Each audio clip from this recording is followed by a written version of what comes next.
Bab 749. Tracy, aku sudah memesan tiket pertunjukan opera. Malam ini kita nonton bersama ya? Duke bertanya dengan hati-hati. Tidak perlu. Aku masih ada urusan. Tracy merasa tidak tertarik. Dia bangkit dari tempat duduknya dan pergi. Tracy. Melihat Tracy pergi, Duke tidak merasa tidak rela. Malah sebaliknya bernapas lega. Dia menundukkan kepala dan melihat bekas luka di cekungan antara telunjuk dan jempol kanannya. Itu adalah bekas gigitan ular peliharaan Lorenzo Moore. Saat itu dirinya hampir mati. Jadi, sekarang dia merasa sangat takut terhadap binatang buas seperti itu. Awalnya, dia mengira Tracy berbeda dari kakaknya itu, tapi tidak disangka. Mengingat hewan buas itu, bulu kuduknya pun berdiri. Mobil Daniel masih berhenti di pinggir jalan. Tiba-tiba sebuah cahaya silver melintas dari sampingnya. Melihat kilasan cahaya silver itu, bibir Daniel pun menyunggingkan senyum tipis. Mobil keluarga Moore, melihat cahaya silver itu. Thomas merasa terkejut. Keterampilan mengemudinya sangat keren. Ya, Daniel merespons. Lalu memberi perintah. Kejar. Baik. Pengawal segera menambah kecepatan dan mengejar mobil itu. Namun, mobil di depan benar-benar terlalu cepat. Mereka sama sekali tidak bisa mengejarnya. Daniel mengerutkan keningnya, lalu memberi perintah. Minggir, biar aku saja. Baik, pengawal itu segera mengaktifkan mode kontrol otomatis, lalu pindah ke kursi samping pengemudi. Dari kursi belakang, Daniel langsung melompat ke depan dan duduk di kursi pengemudi. Setelah melakukan beberapa gerakan, kecepatan mobil langsung bertambah, lalu melesat mengejar mobil yang ada di depannya. Hanya dalam sekejap mata, mobil hitamnya sudah berhasil mengejar. Paula melihat melalui kaca spion tengah, lalu berteriak dengan cemas. Sial, mereka berhasil mengejar. Tidak mungkin, tadi mereka sudah tertinggal sangat jauh. Naomi segera menoleh dan memeriksa. Mobil itu sungguh berhasil mengejar mereka. Dengan cepat, kedua mobil itu melaju berdampingan. Kilatan warna hitam dan warna silver melesat maju dengan cepat. Paula menoleh dan melihat, lalu berseru dengan terkejut. Orang yang mengemudi sepertinya Daniel. Bukan pengawalnya. Naomi buru-buru memeriksa. Tracy juga menoleh dan melihat. Meski tidak terlalu jelas karena melihat melalui jendela, tapi dia melihat bayangan yang familiar. Daniel juga sedang melihat ke arahnya. Lebih cepat, Tracy memberi perintah. Baik, Paula sudah menambah kecepatan. Tetapi tidak peduli bagaimanapun dia menambah kecepatan. Rolls-Royce di sebelahnya tetap berada di sampingnya. Sama sekali tidak ada jarak. Dia sangat panik hingga keringat terus bercucuran dari keningnya. Kedua tangannya menggenggam setir mobil dengan erat. Tidak berani lengah sedikit pun. Sepertinya keterampilan mengemudi Daniel jauh melebihi pengawalnya. Naomi menjadi ikut tegang. Bukankah ini omong kosong? Paula mengernyit. Pengawalnya itu tidak sebanding denganku. Tapi keterampilan mengemudi Daniel jauh melebihiku. Begitu hebat, Tracy menatap mobil di sebelahnya itu. Lalu tiba-tiba memberikan perintah. Turun dari pintu keluar tol yang ada di samping itu. Hah, Paula sangat terkejut. Tiba-tiba mengubah jalur. Lakukan sesuai perintahku. Tracy berseru dengan suara rendah. Baik, Paula segera pindah jalur. Lalu turun dari pintu keluar yang ada di samping. Rolls-Royce Silver tiba-tiba pergi, meninggalkan Rolls-Royce hitam yang menjadi kelabakan. Jika bersaing dengan orang lain, tidak ada orang yang bisa menandinginya. Namun, jika seorang diri mau diperlihatkan pada siapa, Daniel tak bisa berkata-kata. Hati wanita sungguh misterius, benar-benar sulit ditebak. Dia mengira bisa berlomba dengannya. Membuat wanita itu melihat keterampilan mengemudinya. Tetapi tidak disangka lagi-lagi mereka berdalih. Berdalih adalah naluri wanita. Daniel langsung merasa kehilangan minat, juga tidak ingin menyetir lagi. Namun, karena sudah menambah kecepatan, dia tidak bisa menyerahkannya pada pengawalnya lagi. Maka dia hanya bisa lanjut menyetir. Tidak lama kemudian, mereka sudah sampai di rumah sakit Prima. Baru saja turun dari mobil. Daniel sudah melihat Sanjaya, membuatnya sangat terkejut. Paman Sanjaya, kenapa ada di sini? Tuan Besar merasa tidak tenang, maka datang ke sini. Saya juga harus menemaninya. Sanjaya menjelaskan. Dia lihat sudah waktunya. Jadi menyuruh saya menunggu di depan pintu. Sikapnya ini lebih baik daripada sikapnya padaku. Daniel merasa sedikit terkejut. Dia tahu bahwa selama 2 tahun ini, Victoria sering melayani Tuan Besar. Membuat Tuan Besar merasakan kasih sayangnya yang tulus. Tapi Daniel tidak menyangka akan sedekat ini. Bab 750. Tuan Besar adalah orang yang sangat mementingkan solidaritas. Sanjaya menghela napas. Selama 2 tahun ini, Nona Victoria menjaga Tuan Besar dengan sepenuh hati. Sekarang dia mengalami masalah. Wajar jika Tuan Besar memberikan perhatian. Daniel menganggukkan kepala. Tidak banyak bicara. Sekelompok orang itu sudah tiba di depan kamar inap. Saat hendak mengetuk pintu, terdengar suara Tuan Besar dari dalam. Kelak tinggallah di rumahku dengan tenang.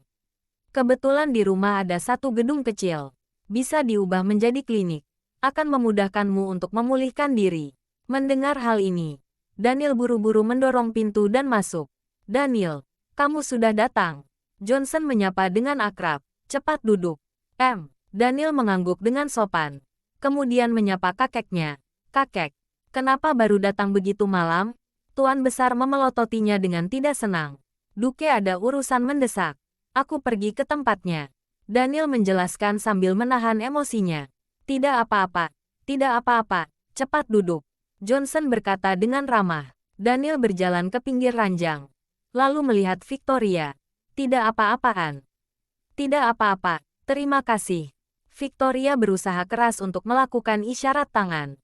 Sekarang dia sudah membaik. Meskipun wajahnya masih pucat. Tetapi pada dasarnya kondisinya sudah tidak bermasalah. Baguslah jika tidak apa-apa. Jalanilah perawatan dengan baik. Daniel berkata dengan sangat sungkan. Baik, terima kasih. Victoria menganggukkan kepala. Lalu menatapnya sambil tersenyum. Daniel duduk di sana dengan canggung. Tidak tahu apa yang harus dikatakan. Dia paling takut menghadapi situasi seperti ini. Tidak terlalu bisa mencari topik pembicaraan. Besok Victoria keluar dari rumah sakit. Tuan Besar langsung mengumumkan. Tadi aku sudah mengatakan. Dia akan tinggal di rumahmu. Bisa lebih mudah memulihkan diri. Sepertinya ini tidak baik. Daniel mengerutkan keningnya. Apa yang tidak baik? Dia bukan tidak pernah tinggal di rumahmu. Tuan Besar sangat bersikeras. Sebelumnya saat Carla sakit, Victoria tinggal di rumahmu selama sebulan dan sepanjang hari dia menjaga Carla. Apa kamu lupa? Daniel tidak bisa berkata apa-apa, tetapi di depan Johnson dan Victoria, dia juga sungkan bicara. Apalagi sebelumnya Victoria menjaga Carla. Dia memang sedikit berjasa. Setelah terjadi masalah pada Tracy, Carla sering jatuh sakit. Awalnya, Dr. Lily masih bisa mengatasinya. Tapi lama-kelamaan dosis obat menjadi tinggi. Dan akhirnya obat dokter pun menjadi tidak efektif lagi. Saat Carla jatuh sakit lagi, Dr. Lily menjadi panik. Pada saat ini, Tuan Besar meminta Victoria untuk merawat Carla. Dia membawa berbagai macam obat dan akupuntur. Lalu memberikan pengobatan pada Carla. Seperti melakukan pengobatan moksibasi dan pijatan. Melalui pengobatan yang telaten selama sebulan, Carla akhirnya membaik. Dan kondisi tubuhnya juga terawat dengan baik. Karena hal ini, Daniel terus merasa dirinya berutang budi pada Victoria. Disepakati seperti itu. Melihat Daniel tidak menentang, Tuan Besar pun langsung memutuskan hal ini. Lalu berkata pada Dr. Lily yang berdiri di samping. Besok pagi atur pemindahan Victoria ke rumah Daniel.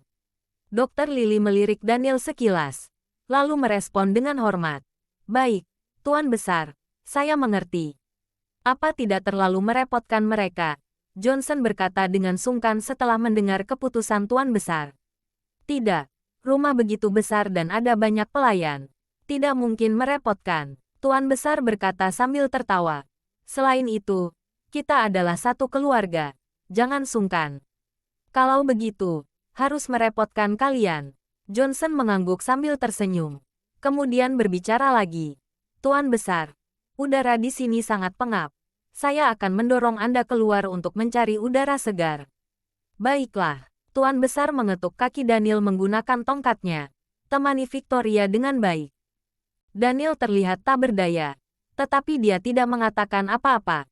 Setelah mereka keluar, Daniel teringat suatu hal. Lalu bertanya, kenapa kamu bisa mengalami kecelakaan mobil? Benar-benar hanya kecelakaan atau disengaja oleh orang? Mendengar perkataan ini, tatapan ekspresi Victoria menjadi sedikit tegang.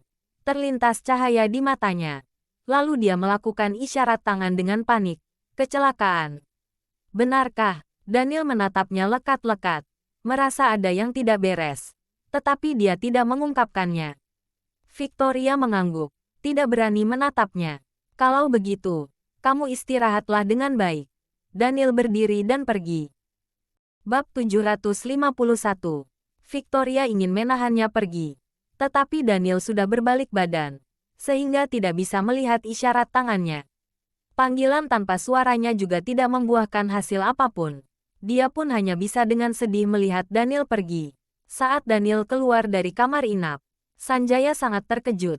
Begitu cepat sudah keluar, tidak menemani Nona Victoria dan mengobrol lebih lama, tidak ada topik pembicaraan. Daniel menjawab dengan datar. Oh ya, Paman, pihak kepolisian seharusnya sudah ada kabar. Bagaimana kecelakaan mobil itu bisa terjadi? Sanjaya melirik ke arah kamar inap tempat Victoria berada. Lalu menarik Daniel ke samping dan berkata dengan suara rendah. Kabarnya, itu disengaja oleh orang. Disengaja? Daniel menaikkan alisnya. Siapa orang itu? Mungkin. Sanjaya mengecilkan suaranya. Nona Linda. Ternyata sungguh dia. Daniel sudah menebaknya. Sejak awal dia sudah menyuruh Rian untuk memeriksa. Tempat kejadian adalah jalan besar yang berjarak 2 km dari rumah Victoria. Di sana penuh dengan kamera pengawas. Tidak mungkin tidak bisa menemukan jejak apapun. Orang yang menabrak kabur. Keluarga Victoria malah tidak mempermasalahkan hal ini. Ada sesuatu yang patut dicurigai dalam masalah ini. Karena itu, tadi dia bertanya seperti itu kepada Victoria. Namun, saya juga tidak terlalu yakin. Sanjaya berkata dengan suara kecil. Tuan Johnson tidak ingin mengatakannya. Saya juga sungkan untuk bertanya lebih banyak. Daniel mengingat kejadian malam itu, di mana Linda terkena amukan marah Tracy saat di Taman Luke Hills. Berdasarkan tabiatnya, bagaimana mungkin dia melupakan hal itu begitu saja? Namun, dia tidak bisa melampiaskan emosinya. Kebetulan dia bertemu dengan Victoria dalam perjalanan pulang ke rumah. Maka dia pun menabraknya. Tuan Johnson khawatir jika Nona Victoria pulang ke rumah, dia akan ditindas lagi oleh Nona Linda. Maka Tuan Besar menyuruh Nona Victoria tinggal di rumah kita. Sanjaya menambahkan. Biasanya Tuan Johnson tidak berada di kota Bunaken. Jadi dia khawatir terjadi sesuatu pada Nona Victoria setelah dia pergi. Sebenarnya, ini bisa dimengerti. Kalau begitu, kenapa tidak menghukum Linda? Daniel sungguh tidak mengerti. Dia bahkan berani menabrak adik kandungnya. Ini adalah percobaan pembunuhan. Jika Victoria tidak bernasib baik, dia bisa kehilangan nyawa. Iya, saya juga berpikir seperti itu. Sanjaya menghela napas. Namun, mereka berdua sama-sama putri kandungnya. Tuan Johnson mungkin memiliki pertimbangannya sendiri. Kabarnya, beberapa hari ini dia sudah mengurung Nona Linda, bersiap untuk mendidiknya dengan baik. Johnson terlalu lembut. Cepat atau lambat cara mendidik seperti ini akan menimbulkan masalah. Daniel malas bicara. Dia pun berbalik dan pergi. Beritahu kakek. Aku pergi dulu. Tuan tidak tinggal lebih lama. Nanti jika Tuan Besar tidak melihatmu, dia akan marah-marah lagi. Perkataan Sanjaya belum selesai. Daniel sudah buru-buru masuk ke lift. Sanjaya pun menghela napas. Lalu berbalik badan dan pergi mencari Tuan Besar. Baru saja Daniel masuk ke dalam mobil. Ponselnya yang satu lagi berbunyi. Meskipun sudah mengganti nomor, tetapi sekali lihat dia langsung tahu bahwa itu adalah nomor Tracy. Dia melakukan isyarat tangan, menyuruh Thomas dan yang lainnya diam. Kemudian menjawab panggilan telepon itu. Halo, cepat datang jemput aku. Ini adalah perintah Ratu. Kamu di mana? Bar Kaisar. Aku akan sampai dalam setengah jam. Setelah mengakhiri panggilan, Daniel segera memberi perintah kepada Thomas. Minta Hartono bawa mobil Pagani. Kita bertemu di sekitar Bar Kaisar. Baik. Thomas segera menelepon untuk memberi kabar. Pada saat ini, Hartono yang malang masih dihukum berlutut. Saat menerima panggilan telepon dan disuruh membawa mobil ke sana, dia langsung gembira hingga ingin melompat. Tetapi lututnya sangat lemas. Hampir saja membuatnya jatuh tersungkur. Tidak apa-apaan, apa masih bisa menyetir? Bisa, bisa. Aku akan segera ke sana. Hartono buru-buru turun ke garasi bawah tanah untuk mengambil mobil. Melihat bayangan Hartono yang terlihat gembira, Rian merasa sangat iri. Pada saat yang sama juga merasa sangat sedih. Tuan Daniel yang tidak berperasaan, malah melupakannya begitu saja. Dirinya sudah berlutut seharian di sini. Tetapi dia malah tidak mencari alasan untuk menyuruhnya bangun. Kak Rian, Hartono menoleh dan melihat Rian. Rian segera meluruskan pinggangnya. Tuan Daniel menyuruhmu membawa saudara-saudara pergi ke bar Kaisar. Baik, baik, segera. Rian dan yang lainnya merasa bersukacita. Akhirnya, tidak perlu dihukum berlutut lagi. Juga bisa pergi ke bar Kaisar untuk melihat gadis cantik. Tuan Daniel masih memiliki hati nurani. Bab 752. 20 menit kemudian, kedua mobil berkumpul. Saat turun dari mobil, Daniel memberi perintah. Tim pertama ikut aku masuk ke bar Kaisar. Sedangkan tim kedua pulang. Baik, Rian merasa sangat gembira. Sedangkan Thomas merasa sangat tidak adil. Setiap kali pergi ke tempat-tempat menyenangkan seperti bar Kaisar, Taman Luke Hills, dan yang lainnya, Daniel selalu mengajak tim pertama di mana ada Rian dan Hartono. Sedangkan semua pekerjaan yang melelahkan dikerjakan oleh tim kedua. Lalu masih tidak mendapatkan pujian. Pulanglah istirahat, pesan Daniel. Thomas segera meluruskan pinggangnya. Langsung merasa dirinya memiliki kekuatan yang tak terbatas. Kamu sudah bekerja keras. Rian menepuk-nepuk pundak Thomas. Kemudian membawa timnya segera masuk ke mobil. Saat Thomas melihat mereka pergi, para pengawal yang berada di belakangnya menghela napas. Kapan Tuan Daniel juga mengajak kita ke bar Kaisar untuk melihat-lihat? Pasti akan ada kesempatan. Di dalam mobil, Daniel mempersiapkan kostumnya, menyisir rambutnya, juga bercermin untuk memeriksa penampilannya. Barulah turun dari mobil. Setiap hari bar Kaisar penuh dengan orang, pria dan wanita yang masih muda bermain dengan senang di sini. Daniel masuk ke dalam kerumunan orang, ingin langsung menuju ruangan privat. Tetapi dia malah dihadang oleh 3 wanita kaya yang gemuk. 3 wanita itu menatapnya dengan tatapan bersemangat, menilainya dari atas ke bawah. Lalu berkata dengan terkejut, "Sungguh kamu tidak disangka masih bisa bertemu dengan gigolo saat itu setelah 2 tahun berlalu. Hahaha. 2 tahun yang lalu, kami merasa sangat menyesal karena tidak berhasil tidur bersamamu. Kakak tampan, katakan hargamu. Kami sangat kaya. Asalkan kamu melayani kami sampai puas, kami akan memberikan berapapun yang kamu mau." Ketiga wanita itu semakin bicara semakin bersemangat. Tubuh mereka juga semakin mendekat. Awalnya, Daniel sama sekali tidak ingin memedulikan mereka. Tetapi dia menyadari bahwa bayangan yang familiar itu sedang melihatnya dari kejauhan. Maka dia tidak menghindar. Hanya berkata dengan datar, "Aku sudah ada janji." Sambil berbicara, dia ingin memutari mereka, lalu pergi. Namun, salah satu wanita menarik bajunya, tidak membiarkannya pergi. "Jangan pergi, kakak tampan. Kami akan memberikan 10 kali lipat dari bayaran yang orang itu berikan." "Benar. Kami 3 orang. 10 kali lipat. Jika ditambahkan, maka itu 30 kali lipat. Kakak tampan, coba pertimbangkan. Keahlian kami sangat hebat, sangat bisa menyaingi." Sambil berbicara, ketiga wanita kaya itu mengulurkan tangan, hendak meraba-raba tubuh Daniel. Daniel mengerutkan keningnya, lalu segera mundur dan menghindar. Namun, ketiga wanita kaya itu tidak bermoral. Mereka langsung menerkam Daniel. Saat ketiga wanita itu hendak menerkam Daniel dan menjatuhkannya ke atas sofa, saat ini tiba-tiba dari belakang ada sebuah tangan yang halus menarik Daniel. Daniel menoleh dan melihat. Ternyata itu adalah Tracy yang berpakaian putih dengan aura yang dingin dan kuat, melindungi Daniel di belakang tubuhnya seperti seorang ratu. Ketiga wanita kaya itu tidak berhasil menerkam Daniel, hingga akhirnya jatuh ke sofa dengan posisi yang berantakan. Terlihat sangat menyedihkan. Mereka bangkit berdiri dari sofa dengan amarah, lalu memaki, Wanita jalang mana yang berani merebut priaku? Jaga mulutmu. Naomi berseru marah. Ini adalah priaku. Tracy meletakkan tangannya di pundak Daniel, sambil mengumumkan dengan aura mendominasi.